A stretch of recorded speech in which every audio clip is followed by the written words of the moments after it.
Malala mali e aho e ki mo i lele e tonga ko toa pe fia ke o taritali lele ki mo tono ki o mo ngahi o ngongo mo i le tio kai uma a ai televisione tonga ki he hawani. I he wakai ko ia ki ngahi ulu i o ngongo. Tuku pā e pale mia whilino pele whawhanua ke holoki ngahi āwahi wahe kai ngāwe whakataha ai kau mimi pā o i whalea lea. Vela o singa ha apino fuanga I pea kai malo ne I kai hamo ui e mole, pea whainga mali e pe atongani, pea I kai hawe sia e hoko mihi alotama ki whakatalo piki tiri noa tolu e wha. O kutoi e pe ngahi tala noa kehe ana iangi pea e tawakai ki ngahi o ngongo whamumitaha mi mala e o estipoti kai uma a I toonga o I ea. Ko e wakailewa e ni ki he whakai ki iki, ko auriri ani polu tele. O ko tuku pai pale mia whilino pele whanua ke whakatahataha ai whanua a ki honoholo ki ngahi āwai wahi I he whalea lea kai ngāwe whakataha I kau me mi pā. Ko na whaha e ni e no pele whanua ki he ngongo ai ledio mo I televisione tonga I ha whaik eke ma ke he hili pe e ni kona ai whili pale mia. Ko e whaiki ki oi tala noa ko ia mo wahi whanua tōpola. I he mea e ki no pele, whawhanua ki hongonga le te o tonga ko ini whakaamu ki whātahataha'i ai whanua. Ko tomua ave whamalo me whawhetai ki he tamai he wani. Hono whawhainga maari e ai hala whanonga. Pa mo omi e iwi ke o lava o wheao pa me ngahi nunu ai whapolitikare. Pa whawhiwhia pito e tā wā mai ki a aho peheni. O te lava o ikuna ai tokolahi falala ai ho ik whawhonga ai kakaimu ho ik nopere. Pa ko lea ki pe mo oni ko whakaamu ke whakatatahai ai whanua ke tukua e a langa ngahi a vahe pa ku iai kutui e kamata ia mi wharea rea. Iho o whakaukauko ke whatatahai o e ai wharea lea. Aia e malawa pe ke whilia hau o kabineti me hani ihi nei ke nau whilia te koe? Malawa au pito pe ia. Koe tau kamata fo o wen. Ka ko whi mau ke tau hanga ki mo o te tau toi sio ki mui. Ko he liso e ni kabineti e toktuku angi mai ia amuyange, aia e hoko ato hanu mui I he ngongoni ki toktuku atu ia I hao ngongo ai le te o tonga. Kei ke he kono pele whawhanua, kono ta uwhanga fulpe eni pe akune hoko ai koe pale mia whika wanoa o tongani. Nā ni ulaku ki whalealea o tonga, I he wāwhi māwalu koe whawhonga no pele maa hapai, lolo tonga une kei ta ua whā, o ne hoko ai ke toko taha tau sisi taha kua hu ke whalealea e whanua. Nā ulaku whilia ki lakanga sea e whalealea, I he wāwhi tahawa, o ne te hoko pe ai ke toko taha tau sisi taha ke I he lakanga take o fise e whalealea, lolo tonga okune kei ta ua whitu. Nā te whiria he wāwhi taha whitu, mo wāwhi wataha ki e lakanga sea, o au mai ko eni ki hono whilia, koe pale mia whili o I whanua.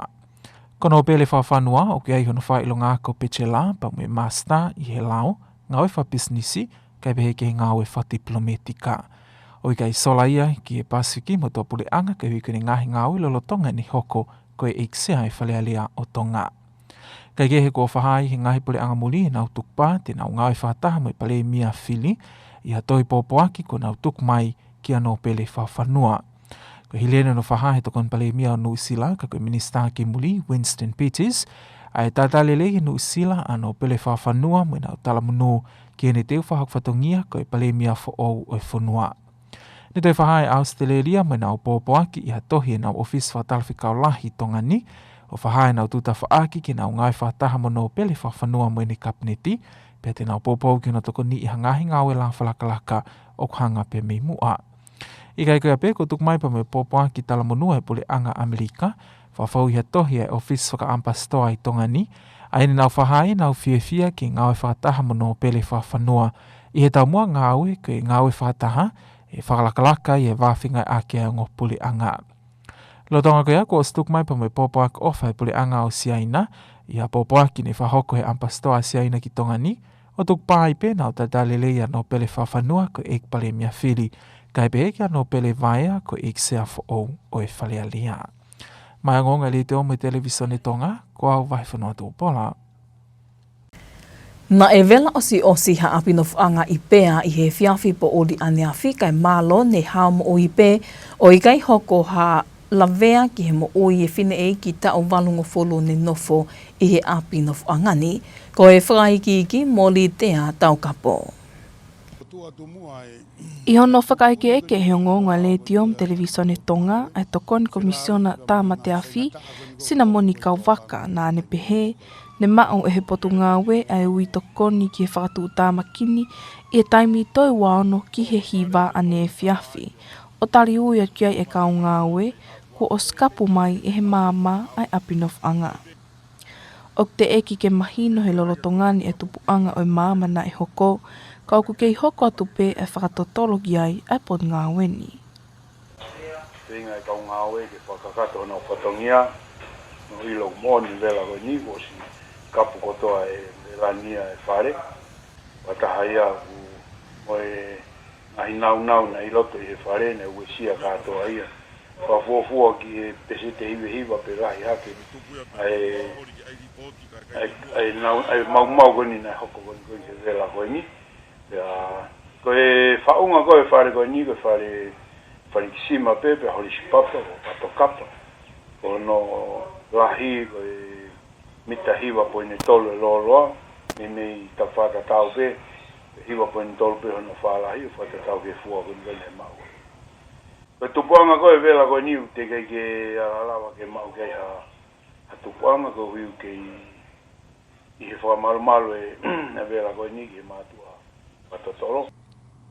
Ko whine eiki ta uwalo noa pe, ne nofo i he apinofuangani, ka nai whainga maalie pe o ikai ha whakatu utāmaki e hoko kia te ia. O ku whakafuafua ki ngahi vela whale e ono noa, ko le koti he potu ngāwe, nai hoko i he tauni mi sanuali ki he aho hongo fulu o e mahina ni pe, me he vela whakakatoa e ni mangi au taha tolu. Ka i he whakahoa ki he tau ko osi i he taim tatau, ne vela whakakatoa e whaangi au tolu ono, pea koe vela whale ai e fitu ono. Pehe e kauwaka, o ku haa mi heni ai kei kakapeki o lunga ai maama o ku hoko i whonuani. I he ene pehe, nāne kei whakamama whai ai e mahu inga ke toi tokanga ange e kakai e whonua, ki ona whakapapau i a ngahi mea ngāwe kotoa pe e malawa ke hoko ai ha maama, ke whakapapau i o tamatei o hange koe whakaahunamu, sitou, me ngahi mea ngāwe malawa ke hoko ai ha māma. Koe tokanga, ke whakahauwhi, koe uhi koe hao me malu e mo ui e kakai o whonua, whakataha mo e nau ngahi koloa. Ma ai o ngongo a le tiomi televisione Tonga, Tongatapu, Tongatapu. O ku whainga maali e pea tongani pea e i kai hawe sia e hoko mi arotama ki whatalo piki tiri noa tolu efa.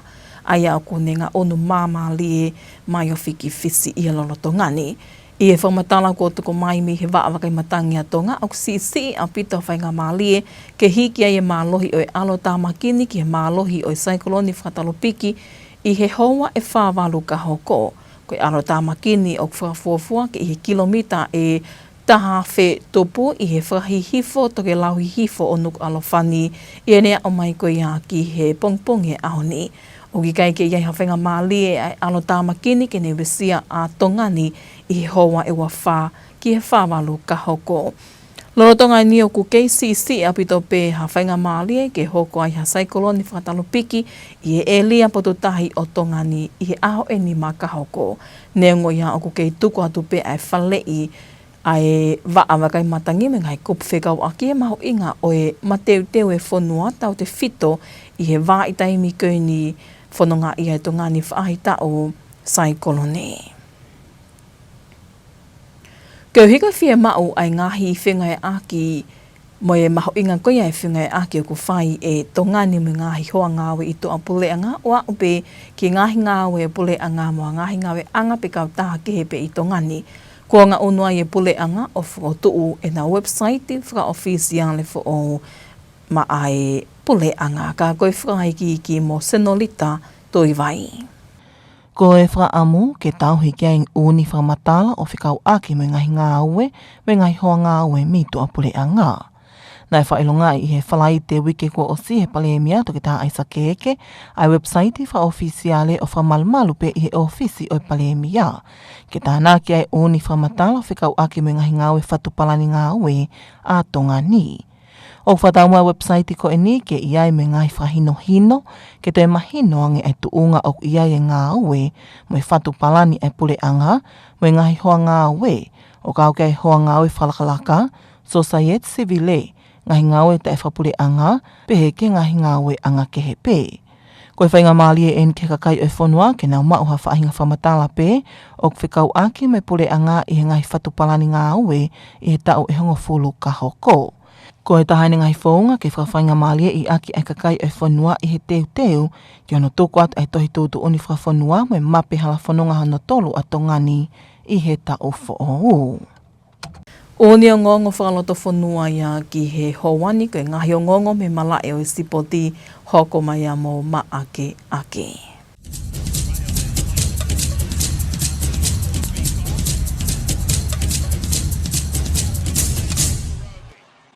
Mihi akapuluriki, o kutui e tahe kauwa inga e timi Melbourne Storm, Josh King, o ki e penau kauwa inga te nau lava whakafono e su ari sa katoa, ro tonga ene whakakeaki me he kafone hoko ki hona ulu.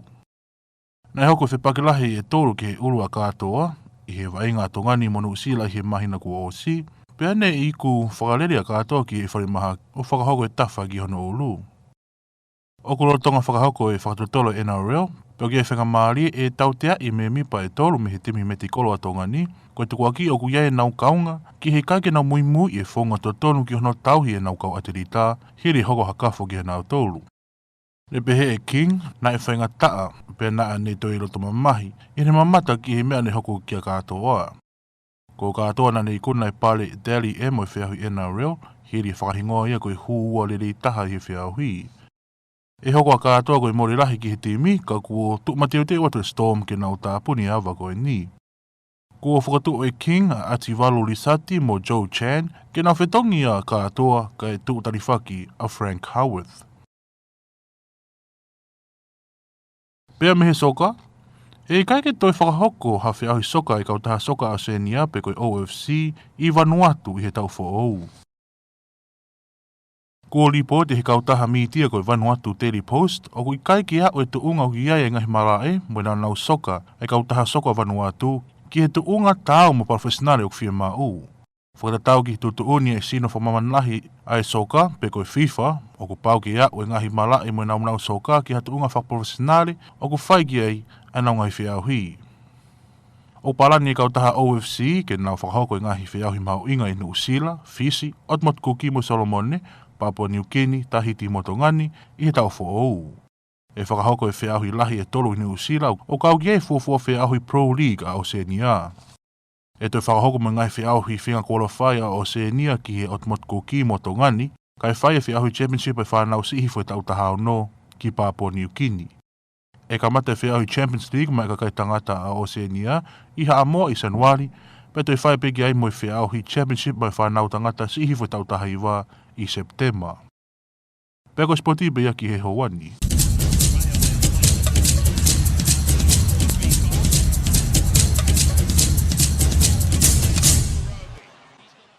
Ko e wakaile wa eni ki he tuonga o e ea, I hono tuku mai, me wa awakaimatangi a Tonga I whamoto, ai e whahoko atu e pesa koila. Malo la mare ho eki pe mo lere a Tonga tai tari fifia ki mo tau ki e tau. Whamatala e a ko ia I he e fia fini. Mai tā no la lah de vai no aho whatonga ia. Au fia pe fotu mai langi a ngai taim ki e konga lahi ngai vai whani o o tu Tonga. Pe malape ke mo ha upatu mo tō ki e whakatoke lau tau te whito ki niwa who'ou e te whoki niwa Tongatapu. Alo mari pe ngai vai whanua whatonga ki Tongatapu e ua haapai pe mo wawao. Makai rewa ni tau I mi satellite whatonga I ngai vai whanua ke whatoke lau ki niwa who'ou ka te whoki niwa Tongatapu. Ke iai tēnā I ala tā maki o kune kei ngā unu mai tēne ta whaakiwhakahi e usia ngai vai whanua koe o e onga niwa ta whanua koe he pōni ka pōngi. Pea ki wawau ka te whoki haapai au fia pe whotunga langia ngai taim, pea malape kei moha upatu matoa tō. Ki Tongatapu pea mo eua whaau pe ke alo maari te ta whanua koe he te whiringa pōngi, pea malape kei moha upatu matoa tō. e po te to po o ka reongi pasiki a ni ma ko ka hoko mai whatonga i ngai ala tā maki uha o kune kei nofo i e lia whatoke lau ki ni o fo o ka pe fuki ni o to tap ai tene kei o mai peha au fia mo o tu mo to e ngai vai whanua koe pe ki wawa uha pai toko tap na mo eua alo maari e pe tu ke ngatai me au fia fo tunga langi e malape ke mo ha uha tu mo to holo ke yangi pe tau toka ngamatangi pe me ha ke mo tonga ke whatoa pe ngai vai whanua koe o tu tonga Pai tau whanonga koe i he fia whini koe ki a pongpongi, whatonga i ange ngahi vai whanua ke whatoke lau, i mua whanua ka tui whuki ki tam. I na whorope ngahi ala tā maki uha koe ni ai tene o mai ha au fia, uha tu umato ka lolo lahi ngai taimi ki hongo ni wahi pōni, ia tini tini.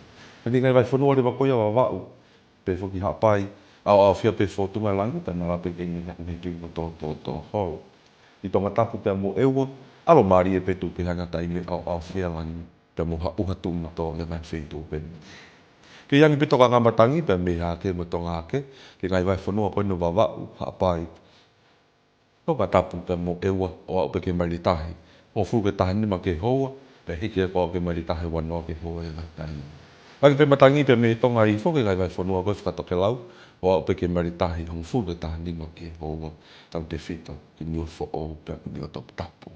Walalo tahu fo ma whana ke pōni, Tiglise sase wa tolu ki Tongatapu pe mo ewa pe au pake tiglise sase wa wha ki he ongo niwa. Tau whamatala aere ni ka pongpongi wha toka ngā e ngai vai whanua koe ni Tongatapu pe mo ewa.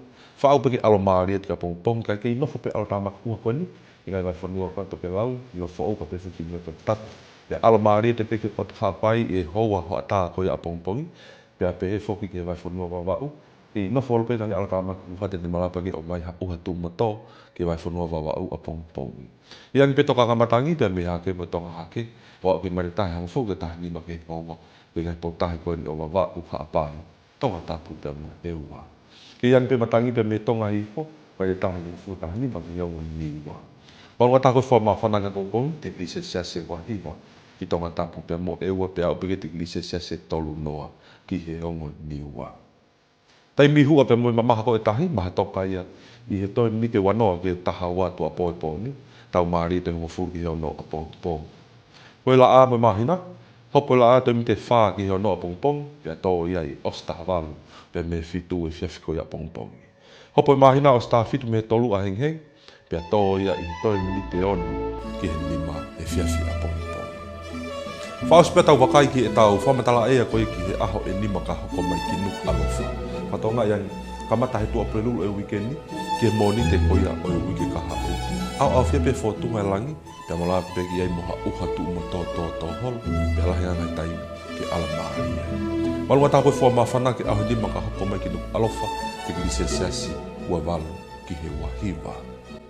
Koe ka kato ia e tau whamatala ea, malo api toho mō mea mai, ka mō mea. Ko e whakamumitaha i e tō ngā oe ea, ka tau toi wakaiange pehe ki ngāhi ulo i o ngongo. Tuku pā e pale mia whilino pele whakawhanua ke holo ki ngahi āwahiwahe, kai ngāwe whakataha ai kau mimi pā oe whalea lea. Vela osi ngā ha apino fuanga i pea kai malo ne i kai hamo ui e mole, pea whainga mali e pe atongani, pea i kai hawe sia e hoko mihi alo tāmaki whakatalopi ki tiri noa tolu e wha. Mo e kakato e peia o ngāhi o ngongo mo i letio kai uma a ai televiso ne tonga ki he houani mo whakaamu nia o taki kotoa atu peia ki loto whare kotoa. Kai malo e tau ke iwi au mai ka mō mea.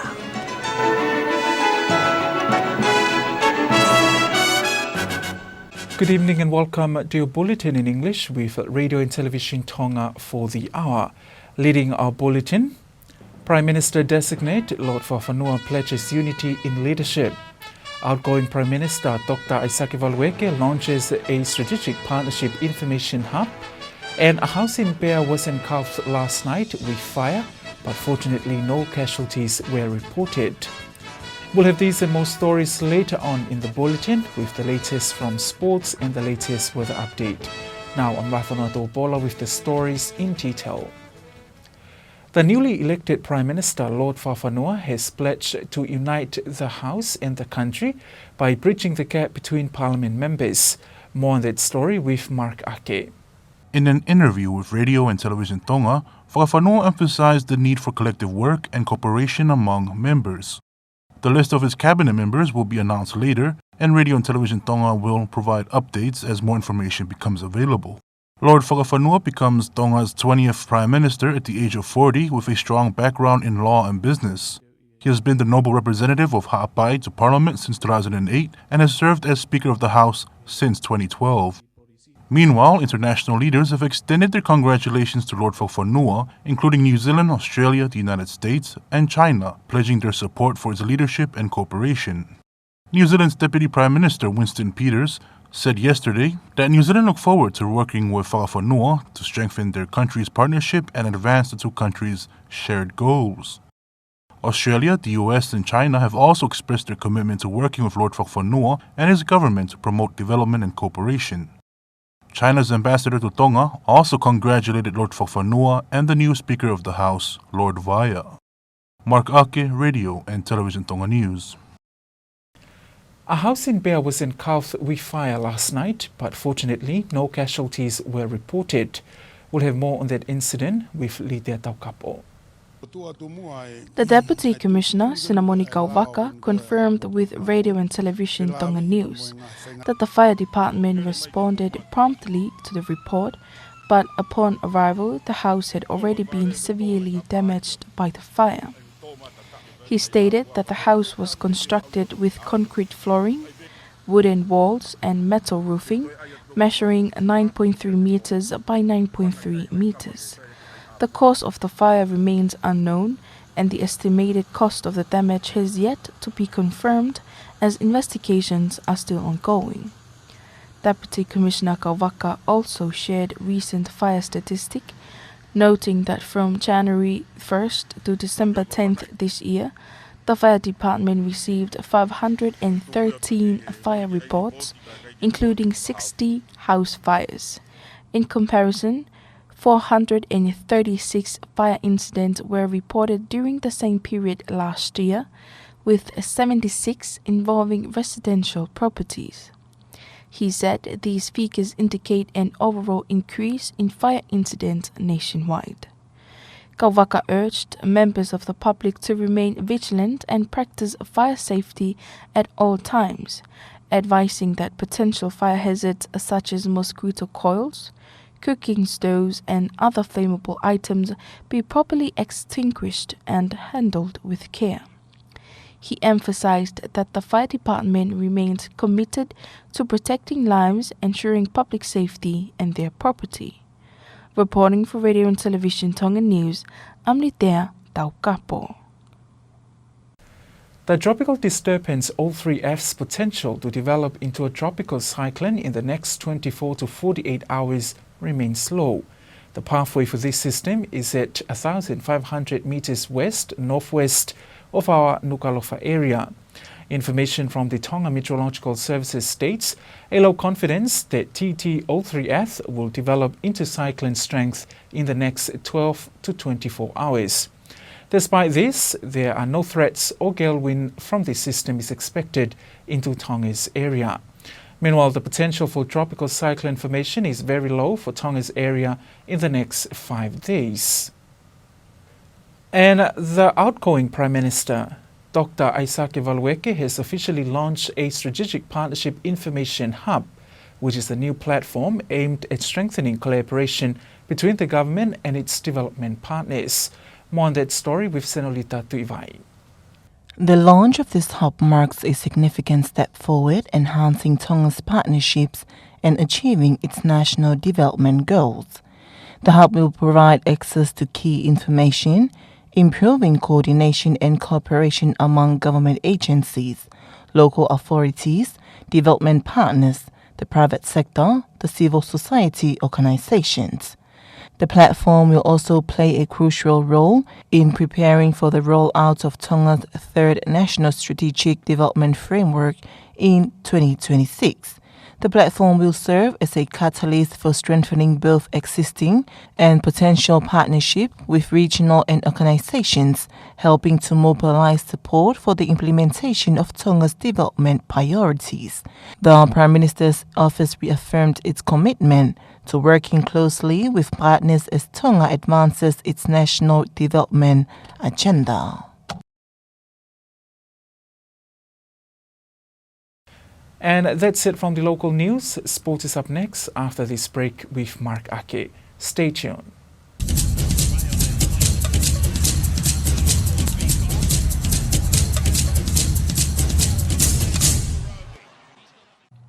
To Rugby League. Melbourne Storm player Josh King feels that the team has enough young blood in-house to try and cover the loss of his teammate Eliasa Katoa, who is making good progress in his rehabilitation after brain surgery. The Stars' second rower suffered 3 head knocks in 90 minutes while on representative duty with Tonga and later underwent surgery on a brain bleed. 3 members of Tonga's medical staff are facing possible 2-year bans over the handling of injuries following an NRL investigation. The 25-year-old is amusingly already back running, but Melbourne doesn't plan to budge on the decision to rule him out for the entire 2026 season. King said it was tough to watch Katoa's injury unfold.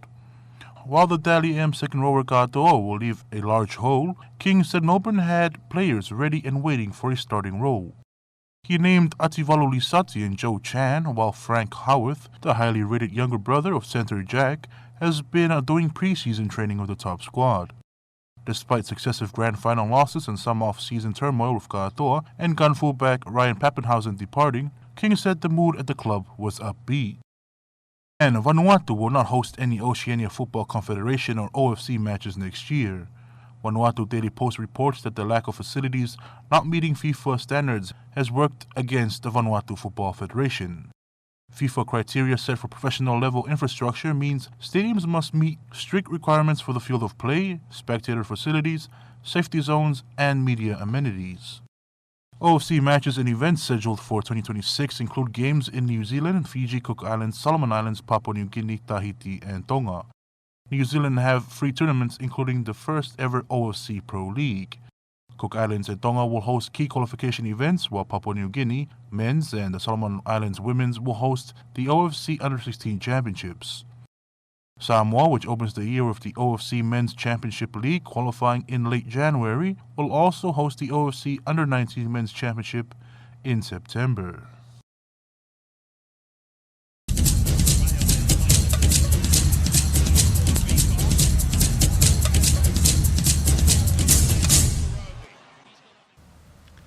That was Mark Ake with the latest sports news for the hour. Now, looking at the latest weather bulletin issued by Pesakuila and meteorologist from the Tonga Met Office from Vanuatu. Hello and good evening. Welcome to our latest weather forecast from Tonga Met Services. Our headline for this evening, we expect cloudy periods over most parts of Tonga with possible showers of rain.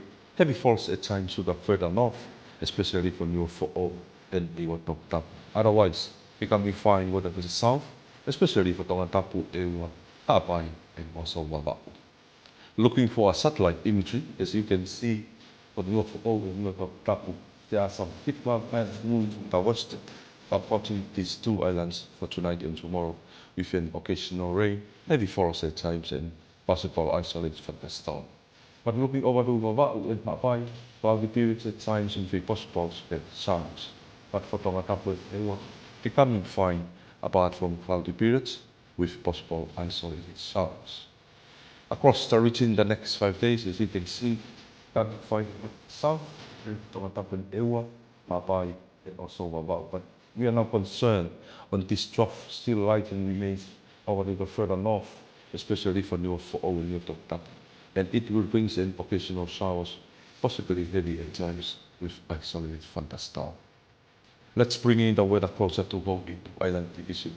From this evening to early tomorrow morning, we expect mostly cloudy and at times to New Fo'o and New Tongatapu. Rain, heavy falls at times with isolated thunderstorm.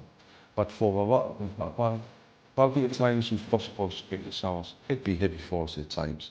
And also Tongatapu and very fine apart from cloudy periods, possible For the winds, east to southeasterly winds of reaching to 10 to 20 knots, especially for Wa'ukapai, Tongatapu, and Tonga coastal winds. But for Tongatapu, southwesterly winds of reaching up to 10 to 15 knots. And the overnight minimum temperature, 23 degrees Celsius for Tongatapu and Ewa, across to the news of around 24 degrees Celsius. Forecast for tomorrow, we expect a similar condition. Tongatapu and Ewa becoming fine weather for tomorrow and also Paula tomorrow afternoon. But you're not concerned of this trough still lies and remains over the news and approaching Wabak for tomorrow within mostly cloudy with occasional showers for sometimes with possible isolated thunderstorm to the further north. Southeasterly winds 10 to 20 knots, especially for Wa'ukapai, Tongatapu and Ewa coastal waters, and southwesterly winds to the further north with 10 to 15 knots. Maximum temperature for tomorrow, 29 degrees Celsius for Tongatapu and Ewa across to the news of around 30 degrees Celsius. For the tide prediction, low tide 11:40 p.m. tonight, high tide at 10 minutes to 6 tomorrow morning. Sun and moon, sun will rise at 6 minutes to 6 tomorrow morning and will set at 18 minutes past 7 tomorrow evening. Moonrise 17 minutes past 3 tomorrow morning, and moon set at 6 minutes to 5 by tomorrow afternoon. Wrapping up with our 5 days outlook for Nuku'alofa. Starting this first day until Monday next week, we expect cloudy periods with scattered showers elsewhere, mostly fine. And the maximum temperature the next 5 days for Nuku'alofa, 28 to 29 degrees Celsius. Thank you for tuning in. See you next time. That was Pesakuila with the latest weather information, wrapping up your English news package for the hour. But before we part, here's one final look at tonight's top stories. Prime Minister-designate Lord Fafanua pledges unity in leadership. Outgoing Prime Minister Dr. Isaki Valweke launches a strategic partnership information hub. And a house in Bea was engulfed last night with fire, but fortunately no casualties were reported. And that's it for tonight. Thank you for joining us. I'm Paula. Good evening.